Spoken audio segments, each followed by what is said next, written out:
আসসালামু আলাইকুম, আমি আবু সুফিয়ান খান রাসেল শুরু করছি আজকে বেসিক নেটওয়ার্কিং এর 11তম ক্লাস। আর আজকের ক্লাসে আমরা আলাপ করব মূলত ডেসিমেল টু হেক্সাডেসিমেল কিভাবে কনভার্সেশন করতে হয়।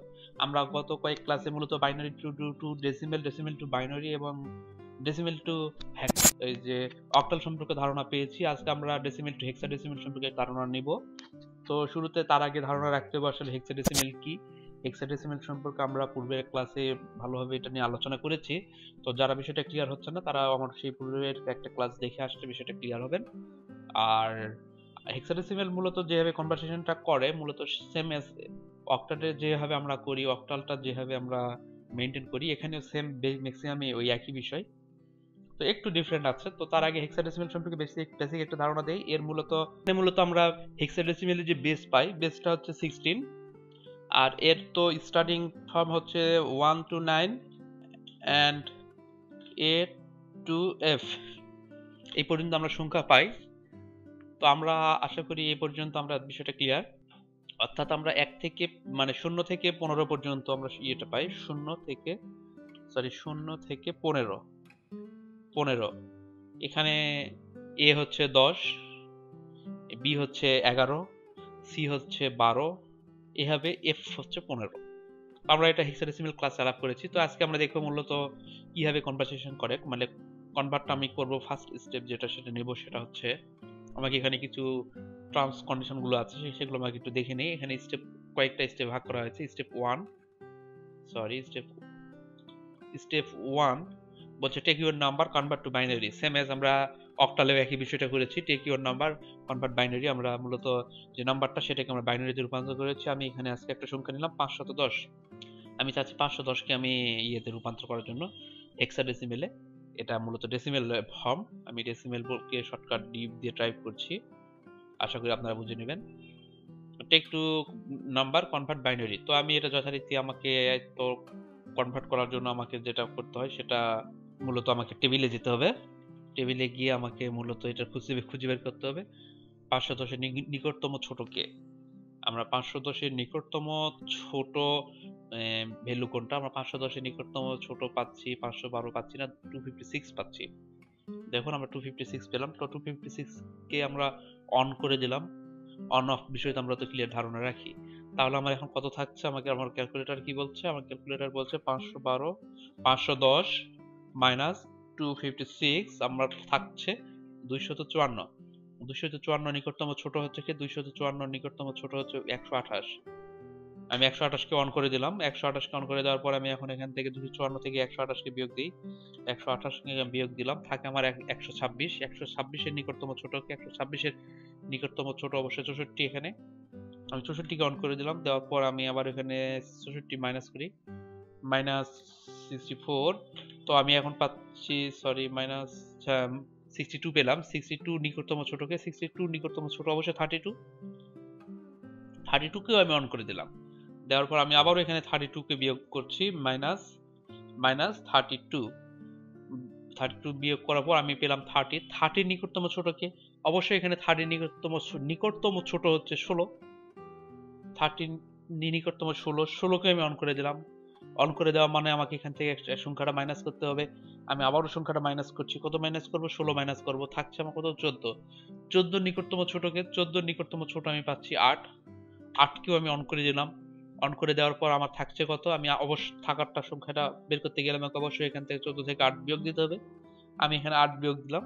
তারপর আমার থাকছে কত? 6 এর নিকটতম ছোটকে 4। আমি 4 কে অন করে দিলাম। দেওয়ার পর আমার 4 কে আমি মাইনাস করার পরে এখন আমাকে এখান থেকে কি মাইনাস করতে হবে? আমাকে অবশ্যই এখান থেকে অবশ্যই 4টা মাইনাস করতে হবে, কারণ আমি 4টা তো ওখানে দিয়েছি। তাহলে আমার থাকছে কত? 2। আমরা জানি সত্য হচ্ছে নিকটতম ছোট এবং ইকুয়াল। ইকুয়াল বলতে আমার 2 এর ইকুয়াল আমি পেয়েছি। ইকুয়ালকে আমি অন করে দিলাম, শেষ। দেওয়ার পর আমার এখন সংখ্যা আমার হাতে নেই। আমি এখন -2 করি, এখান থেকে -2 দেখি আমার হাতে 0, আমার হাতে কোনো সংখ্যা নেই। আমাকে আর কোনো সংখ্যার প্রয়োজন পড়ছে না, আমার ক্যালকুলেটর ফেলাই দিল, শেষ। তো আমি এখন এই মুহূর্তে করবো কি? আমার বাকি সংখ্যাগুলোকে আমি 0 করে দিব। আমি 0 করে দিলাম। বাম পাশে তো 0 করে তো কোনো লাভ নেই, বাম পাশে 0 কোনো দাম নেই। তো আমি যা পেলাম তা হচ্ছে আমি এখানে টাইপ করতে পারি এই মুহূর্তে। বাইনারি পেলাম 1 1 1 1, 4টা 1, 1 2 3 4, 1 2 3 4 5 6 7 8, 1 2 3 4 5 6 7 8, তারপরে 0। হ্যাঁ, আমি এখন বাইনারি ডেসিমেল থেকে বাইনারিতে রূপান্তর করেছি। এখন আমাকে এখান থেকে তার সেকেন্ড অপশনটা, মূলত সেকেন্ড স্টেপ কি বলে সেটা একটু ফলো করি। সেকেন্ড স্টেপটা মূলত সেম অ্যাজ অক্টালের মতোই বলছে, split binary number into the parts starting from right with each part size of 4 digit. বলছে কি তুমি যে ডান পাশ থেকে 4টা করে ডিজিট নিয়ে একটা করে ভাগ করো। অর্থাৎ সেম এস আমরা অক্টালে যে বিষয়টা করেছি, ভাগ করেছি, বাট অক্টালে আমাদের ডিফারেন্ট ছিল কি, অক্টালে আমাদের 4 ডিজিটের জায়গাতে আমরা এখানে 3 ডিজিট ব্যবহার করেছি। অক্টালে আমরা 3 ডিজিট ব্যবহার করেছি, আর হেক্সাডেসিমেলে আমরা 4 ডিজিট ব্যবহার করছি। কারণ এখানে একটা বিষয় মনে রাখবেন, যদি কখনো ভুলে যান আসলে 3 আর 4 মধ্যে কোনটাতে 3 কোনটাতে 4, কনফিউজ হতেই পারে এক সময়। আজকে ক্লাস করছেন বাট আজকে আপনার কাছে ক্লিয়ার, বাট 6 মাস 1 বছর পর হঠাৎ ভুলে যেতে পারেন যে হেক্সাডেসিমেলে 4 না অক্টালে 4। তার জন্য আমি সহজ একটা কৌশল আপনাদেরকে শিখিয়ে দিই আসলে 4 এবং 3 কেন আসলো এটার বিষয়টা। 4 আর 3 এর আসার প্রয়োজনীয়তা হচ্ছে, আমরা জানি অক্টালের বেজ হচ্ছে 8, আর হেক্সাডেসিমেল হেক্স আমি লিখলাম HEX, হেক্সের বেজ হচ্ছে 16। তো আমি অক্টালের বিষয়টা দেখি, টু দি পাওয়ার কত দিলে আমি 8 পাই। টু দি পাওয়ার দেখুন, টু দি পাওয়ার 3 দিলে আমি এখানে 8 পাই। টু দি পাওয়ার 3 দিলে আমি মানে আমারটা 8 হয়। আর হেক্সাডেসিমেলে আমরা লক্ষ্য করুন কত দিলে আমাদের 16 হয়। 2 এর উপর আমার 4 দিলে আমার 16 হয়। 2 এর উপর 4 দিলে 16 হয়। ঠিক এই কারণে, অর্থাৎ টু দি পাওয়ার 3 বলছে ইকুয়াল 8, হেক্সাডেসিমেলে টু দি পাওয়ার 4 ইকুয়াল 16। ঠিক এই বিষয়টাকে মেইনটেইন করার জন্য 3 দেওয়া হয় অক্টালে, আর হেক্সাডেসিমেলে আমরা 4 করি, মানে 4টা করে ডিজিট ভাগ করি। তো আশা করি বিষয়টা আপনাদের ক্লিয়ার। এটা মনে রাখলে এটা অনেকখানি এটা আপনাদেরকে সাপোর্ট দেবে। তো আমার এখানে ভাগ করা হয়েছে, আমাকে 4টা করে ডিজিট চেঞ্জ মানে ভাগ করতে বলছে। আমি 4টা করে ডিজিট করি। কোন পাশ থেকে বলছে? ডান পাশ থেকে স্টার্ট করতে। ডান পাশ থেকে 1 2 3 4, আমি 4টা সরাই নিলাম, একটু স্পেস দিয়ে সরাই নেই। আচ্ছা, নিয়েছি। তারপরে কি 1 2 3 4, আচ্ছা 4টা নিলাম। এখন 1 2 কই, এখন তো একটা। সেম আমরা অক্টালে এই বিষয়টা ফেস করেছি, তখন আমাদের কি ছিল, আমরা পরের অপশনটায় গিয়েছিলাম, আসলে সমাধান পেয়েছি সেখানে গিয়ে। তো আমরা এখানে পরের স্টেপে যাই। পরের স্টেপ কি বলে, if not match 4 digit so at start side. তো বলছে কি, যদি তোমার 4 ডিজিট কভার না করে বা ম্যাচ না করে বা 4টা ডিজিট সমান না হয়, তাহলে তুমি অ্যাড করো স্টার্ট সাইটে 0। তো শুরুর দিকে আমাকে 0 অ্যাড করতে বলছে। আমি একটা 0 করলে কি 4টা হয় না, আরো 2টা 4 3টা 0 দিলে আমার 4টা হয়। এবার আমার তাহলে আমার ফর্মুলাটা আমার মেইনটেইন করেছে। এখন আমাকে এটা এখন লিখে ফেলি। আমি এখন এটাকে মূলত রূপান্তর করতে পারি এখন হেক্সাডেসিমেলে। এখন কি বলছে পরের অপশনটা দেখি, convert each binary part to into hexadecimal. তো এখন আমি এটাকে পার্টটাকে চেঞ্জ করি। তো এটা আমার ফার্স্ট ভ্যালুটা কি আসছে আমি একটু দেখি। আমি এখান থেকে দেখি 0 0 0 1। তাহলে আমার এটা ভ্যালু কত হয়? 0 0 0 এইভাবে 1 দিলে আমি কত কাউন্ট করতে পারি? এখন মূলত আমরা কনভার্ট করছি, অর্থাৎ বাইনারি টু ডেসিমেলে কনভার্ট করছি। তো এই মুহূর্তে আমার কত হয় তাহলে এটা? এই মুহূর্তে আমার এটা হচ্ছে 1। আমি বাকিগুলো আমার অফ, যেহেতু আমার 1কে অন করা আছে, 1 মানে অন, তাহলে আমি এখানে 1 কাউন্ট করব। তাহলে যথারীতি এটা 1 আমার। তারপরেরটা কত হচ্ছে? 4টায় 1। 4টা 1-এ আমার কি হয় দেখুন, একটা 1 আছে, এটাও 1, এটাও 1 হচ্ছে, এটাও 1 হচ্ছে। তো এখন দেখুন আমার কি হয়, আমার এটা এখন কভার করি, দেখি সবগুলোকে আমাকে যোগ করতে হবে। অর্থাৎ আমার 8 অন আছে, 4 অন আছে, 2 অন আছে, 1 অন আছে। 8 অন থাকলে 8 কাউন্ট করতে হবে, 8 প্লাস আমাকে নিতে হচ্ছে 4ও আমার অন করা আছে, তাহলে আমি 4 নিলাম। তারপরে আমার 2 অন করা আছে, আমি 2 নিচ্ছি এখানে। তারপর আমার 1 অন করা আছে, 1 কেও নিচ্ছি। অর্থাৎ 1 2 4 8, আমি 4টাকে নিতে হয়। নেওয়ার পর এখন আমি এটাকে কাউন্ট করে দেখি, এটা যোগ করে দেখি কত হয়। 8 4 12 13 14 15। তো আমি পরের সংখ্যাটা পেলাম, একটু স্পেস দিয়ে রাখি, তার বিষয়টা সহজ বোঝা যাবে। 15। তো আমাকে বলা হচ্ছে হেক্সাডেসিমেল করার জন্য, আমি হেক্সাডেসিমেল না করে এটা ডেসিমেল করলাম। পরে আমি এটা পরের স্টেপে গিয়ে হেক্সাডেসিমেলটা করছি আপনাদের বোঝার সুবিধার্থে। তারপরের সংখ্যাটা দেখি আমি, তারপরের অপশনটা কি বলছে। তারপরের অপশনটা বলছে মূলত 3টা 1 এবং একটা 0, 1 2 3, এটা তাহলে 0 হবে, এটা হচ্ছে 0। তাহলে এখন আমার কি অবস্থা আসছে আমি দেখি, আমি কাউন্ট করি 8 4 12 13 14, আর এটাতে আমি যোগ করবো না, অর্থাৎ 14। পরেরটা আমি পেলাম 14। আমি আবার একটি স্পেস দেই এখানে, দিয়ে আমি এখানে 14 লিখি। 14 লিখলাম, আমি মূলত এটা ডেসিমেল লিখলাম, কিন্তু হেক্সাডেসিমেল আমাকে তো হেক্সাডেসিমেল করতে হবে। হেক্সাডেসিমেলটা সম্পর্কে আবারও একটু ক্লিয়ার দিই। ডেসিমেল টু হেক্সাডেসিমেলের মধ্যে যে পার্থক্যটা সেটা একটু দেখে দেই। সেটার বিষয়টা হচ্ছে ডেসিমেলের 0 ইকুয়াল হেক্সাডেসিমেলের 0, ডেসিমেলের 1 ইকুয়াল তাদের 1, ডেসিমেলের 2 ইকুয়াল 2, এইভাবে 9 পর্যন্ত যাব। 9 পর্যন্ত যাওয়ার পর ইকুয়াল 9, 9 এর পর আমাদের তো ডেসিমেলে আর কোনো সংখ্যা নাই মৌলিক, ডেসিমেলে আর কোনো মৌলিক সংখ্যা আছে, মৌলিক সংখ্যা নেই। তখন আমাকে মানে যৌগিক সংখ্যাগুলো ব্যবহার করতে হবে, মানে দুইটা সংখ্যা নিয়ে। অর্থাৎ আমি এখান থেকে পরের সংখ্যাটা হচ্ছে এইটা এবং এইটা নিয়ে আমাকে একটা সংখ্যা তৈরি করতে হবে, যাকে আমরা বলি 10। বাট হেক্সাডেসিমেলের ক্ষেত্রে 10ও মৌলিক সংখ্যা, 10কে আমরা 10 না বলে 10কে বলি এ। তারপরে আমরা 11কে কি বলি, 11কে বলি আমরা হেক্সাডেসিমেলে বি। আমরা 12কে কি বলি, হেক্সাডেসিমেলে সি।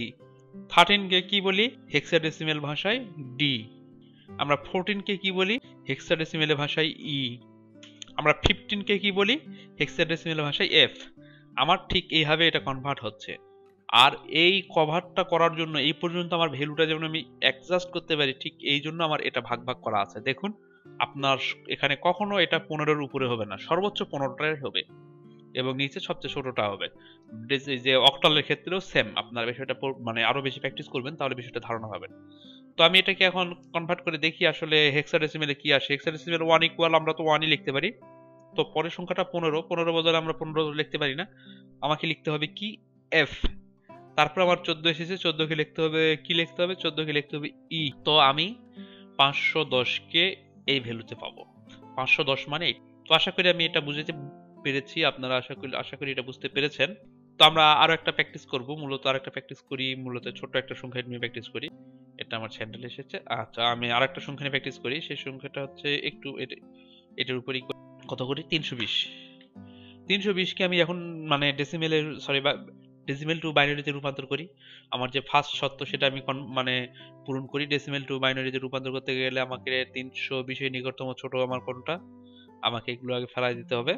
ফেলাই দিলাম আমি। 320-এর নিকটতম ছোট হচ্ছে 256, 2 5 6। 256 যদি আমি বিয়োগ দিই 256, হ্যাঁ ঠিক আছে, আমি বিয়োগ যদি দিই তাহলে আমি কি পাই, 320 বিয়োগ 2 5 6, 256 আমার থাকে 64। আর আমার কোনো কথাই নেই, আমার ফার্স্ট চয়েস অবশ্যই 64 হবে, কারণ 64 আমার তো কভার করে। দেখুন আমি 64 অন করলাম, এটাকেও আমি অন করবো, আমি অন করে দিলাম, তাহলে আমার এটা কভার করছে। বাকি সবগুলোকে শূন্য দিয়ে দেবো যথারীতি সবগুলোকে আমি শূন্য প্রদান করব। শূন্য দেওয়ার পর আমার তো কাজ শেষ হয়ে যাবে, তাহলে আমি সংখ্যাটা পেয়ে যাব। আশা করি এইভাবে মূলত আমরা এটা করব। তো আমি এখানে কত পেলাম দেখুন, 101। হ্যাঁ 101 পেয়েছি, 101। বাকি একটা, দুইটা, তিনটা, চারটা, ছয়টা শূন্য, 1 2 3 4 5 6। এখন আমাকে এটা তার সেকেন্ড যে স্টেপ সেটা বলছে কি পাঠ করতে হবে। আমি যথারীতি পাঠ করে নেই, একটা, দুইটা, তিনটা, তারপরে একটা, দুইটা, তিনটা, চারটা, চারটা করে পাঠ করে নিলাম। বাকি শর্ট পড়লো এটাকে সমস্যা নেই, এটাকে আমি পাশে আরো 3টা শূন্য দিয়ে দিলাম, শেষ। আমাকে 4টা পাঠ শেষ। আমি এখন এটাকে সরাসরি ডেসিমেলে হেক্সাডেসিমেলে চলে যাবো, আর ডেসিমেলে রূপান্তর করবো না। তো এটাতে 1 পাচ্ছি, আমি কিভাবে পাচ্ছি সেটা এক নজর দেখাই দিই আমি। আচ্ছা পরেরটাকে আমি দেখাই দিব। এটাকে আমি যথারীতি এখানে টেবিলে ফেলে দেই, 1 বা 2টাকে দেখাই দিই। আমি একটু প্রিন্ট ব্যবহার করে বিষয়টা ক্লিয়ার করব। আমি যেটা সচরাচর করা উচিত সেটা হচ্ছে অবশ্যই এই জায়গাতে আমার এখানে সংখ্যা কত পাচ্ছি, 0 0 0 1। দুঃখিত, আমি মূলত প্রিন্টে লিখছি তাই একটু সমস্যা হচ্ছে। তো আমাকে এইভাবে যখন আমি পেলাম তখন আমাকে এখানে কাল্পনিকভাবে উপরে টেবিলটা গ্রহণ করতে হবে। এটা হচ্ছে 1, এটা 2, এটা আমার 4, এটা হচ্ছে আমার 8। তো আমি তো এটা কাউন্ট করতে পারবো না, যেহেতু আমার এটা অফ আছে, এটা কাউন্ট করতে পারবো না, এটা কাউন্ট করতে পারবো না। তো আমি কাউন্ট করতে পারবো কোনটা, এটা। তো আমার কত হলো, আমি এখানে অবশ্যই 1 নিতে পারি। তারপর আমার কি পেলাম, 1 1 0 0 0। তারপর আমি পাচ্ছি কি 1000। তো তখন দেখুন এই জায়গাতে আমি আবার একটু লিখে ফেলি 10, সরি একটু মনে ভুল হয়েছে, 0100, 0100। এই জায়গাতেও আমি কাল্পনিকভাবে একটা উপরে টেবিল তৈরি করে নিব। এটা 1, এটা 2, এটা আমার 4, এটা হচ্ছে আমার 8। তো আমি এখানে কত কাউন্ট করব? এখানে আমি এটা তো পারবো না কাউন্ট করতে, এটাও পারবো না কাউন্ট করতে, 0 অফ আছে। শুধুমাত্র এই 4টাকে আমি কাউন্ট করতে পারবো, অর্থাৎ আমি পরেরটাতে 4 লিখতে পারি আর 0। আমি এটাই কি লিখতে পারি? এইটা কি আমার লেখার জন্য আমাকে যেটা করতে হবে, আমি এটা আবারও টেবিলে নিয়ে যাব, যেহেতু 000 সবকিছু 0ই পাবো। তারপর আমি এটা টেবিলে প্রয়োগ করে দেখাই আসলে কি পাবো 00000। আমার এটা 1, এটা 2, এটা আমার 4, এটা আমার 8। এখানে মূলত আমি কোনটা কাউন্ট করব? আমি 8 কাউন্ট করতে পারবো না, কারণ এখানে আমার অফ আছে, 0 মানে অফ। 4 কাউন্ট করতে পারবো না, কারণ 0 মানে অফ। 2 কাউন্ট করতে পারবো না, কারণ 0 মানে অফ। 1ও কাউন্ট করতে পারবো না, 0 মানে অফ। তাহলে কিছু কাউন্ট না করতে পারলে আমরা কত কাউন্ট করতে পারবো? 0। বিষয়টা হচ্ছে আমরা যেমন এখানেও ওই সেম একইভাবে আমরা 8 কাউন্ট করিনি, 2 কাউন্ট করিনি এবং 1 কাউন্ট করিনি। এখানেও যেমন এই 0, যদিও বা একটু বাম পাশে 0 কোনো দাম নেই, তো সেভ অ্যাজ আমরা এখান থেকে 0 পাচ্ছি, এখান থেকে আমি 0 পাচ্ছি, অর্থাৎ আমার যেটা 320-এর যে ভ্যালুটা পেলাম সেটা হচ্ছে 140। তো আশা করি আমরা এইভাবে এটা বিষয়, আর অবশ্যই এটা বাসায় ভালোভাবে প্র্যাকটিস করবেন। মূলত হেক্সাডেসিমেল, ডেসিমেল এবং বাইনারি তিনটাকে নিয়ে একটু ভালোভাবে প্র্যাকটিস করবেন। আর বেশি প্রায়োরিটি দিবেন অবশ্যই বাইনারিকে, decimal to binary, binary to decimal. বিভিন্ন সংখ্যা নিয়ে আসলে এটা কেমনে হয়, এটা কিভাবে হয়, এই বিষয়গুলো একটু দেখবেন। তাহলে আশা করি এটা অনেকখানি আপনারা ক্লিয়ার হবেন আর একটা ভালো একটা ধারণা পাবেন। তো আজকের মতো এখানে শেষ করব। শেষ করার আগে অবশ্যই অনুরোধ করব বাসায় অবশ্যই প্র্যাকটিস করবেন। মিনিমাম আমার ভিডিওগুলো আমি ছোট ছোট করার চেষ্টা করছি, যদিও বা 45 মিনিট 1 ঘন্টা এই জাতীয় মধ্যে একটা কভার করার চেষ্টা করছি। আর একটা করে যে টপিকগুলো ধরছি টপিকটা শেষ করার চেষ্টা করছি। একটা টপিক আংশিকভাবে আজকে ক্লাসে এবং পরে একটা ক্লাসে যে করব সেজন্য একটা সমস্যা হবে, যে আসলে আপনি বাসায় যখন প্র্যাকটিস করবেন তো একটা ভিডিও শেষ করলেন, তো ওটার পরে ওটা পুরোটাই শেষ করতে চাইবেন যে টপিকটা মনে থাকবে। আজকে একটা ভিডিও আবার আমি বড় একটা ভিডিও করেছি 45 মিনিট 1 ঘন্টা, আপনি চিন্তা করলেন আমি সকালে আধা ঘন্টা একটা দেখি, বিকেলে একটু আধা ঘন্টা দেখবো, দেখে লাস্টে বিকেলে যখন দেখতে গেলেন তখন সকালে গিয়ে দেখলেন কিছু আর মনে থাকবে না, সেটা ক্লিয়ার ধারণা হবে না। তো আশা করি আমার ভিডিওগুলো পরিপূর্ণভাবে পুরোটাই দেখবেন এবং কষ্ট করে 2বার দেখার চেষ্টা করবেন। 2বার দেখার চেষ্টা করলে প্রথমবার আপনি যদি কোনো কিছু স্কিপ করে যান, বিষয়টা বুঝতে না পারেন, দ্বিতীয়বার বিষয়গুলো সহজে বুঝতে পারবেন। আর বাসায় অবশ্যই 1টা ঘন্টা কষ্ট করে 1টা ঘন্টা যদি প্র্যাকটিস করেন, সবকিছু প্র্যাকটিস করতে হবে না, শুধুমাত্র 1 ঘন্টা মতো একটু প্র্যাকটিস করলেই হবে। আশা করি এখন পর্যন্ত যেসব ক্লাসগুলো আমি করেছি মূলত বেসিক বিষয়গুলো, decimal to binary, binary to decimal, এই বিষয়গুলো প্র্যাকটিস করার জন্য 1 ঘন্টাও লাগে না, এসব 10-15 মিনিট আধা ঘন্টা প্র্যাকটিস করলে হবে। তো আমি সর্বমোট আমি আপনার কাছে আশা করব যে টোটাল নেটওয়ার্কিংটা জানার জন্য সিসিএনএ আছে, এরপরে আমরা সিসিএনএ নিয়ে কাজ করব। সিসিএনএ এর মধ্যে যদিও বা এইসব বিষয়গুলো আছে কিন্তু একটু মানে এত মানে গভীর থেকে নেই, আর একটু পর থেকে আছে, মূলত এইসব বিষয়গুলো জানতে হয় সেখানে। তো আপনারা অবশ্যই এই বিষয়গুলো ক্লিয়ার হবেন, সেজন্য কষ্ট করে 1টা ঘন্টা সময় এটার পিছনে দেবেন। তো আজকের মতো এখানে শেষ করছি। আর যদি ভিডিওগুলো ভালো লাগে তো অবশ্যই আমাকে লাইক কমেন্ট করে বিষয়টা জানাই দিবেন, উৎসাহ দিবেন। আর যদি কোনো কিছুতে মানে বুঝতে না পারেন বা বোঝানোর চেষ্টা করছি সেটা আপনার কাছে ঠিকমতো পৌঁছতে পারছে না, এই জাতীয় কোনো সমস্যা হলে অবশ্যই আমাদের virtualeducation.com এ আপনি এটা জানাতে পারেন।